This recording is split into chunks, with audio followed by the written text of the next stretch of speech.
ako sa tabi ng electric fan. Tinitingnan yung kisame ng apartment mo. 3 oras na hindi ko alam bakit ako nandito. Pero hindi naman ako umaalis. Sinabi mo kanina na mag-grocery ka, pero nakatulog ka sa sofa. Yung braso mo nakasabit sa gilid, parang nag-aantay ng tao na aalayan.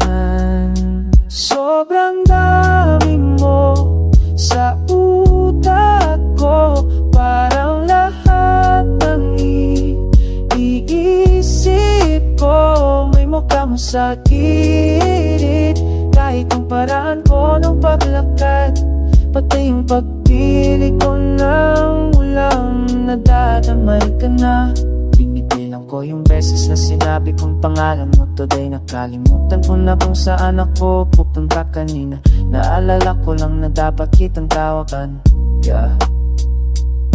Kaso nandito na pala ako sa labas ng building mo,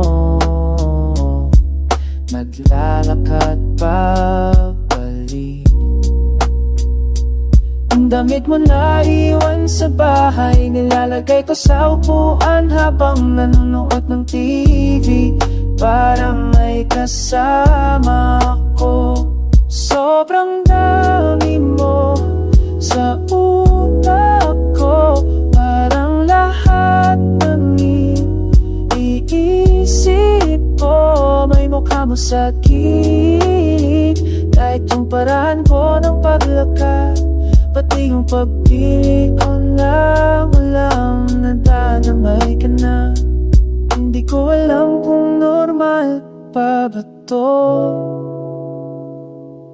pero ayaw ko naman tanungin. Baka sabihin mo dapat magpahinga ko, pero paano ako magpapahinga kung lagi kang nandito? Lagi kang nandito.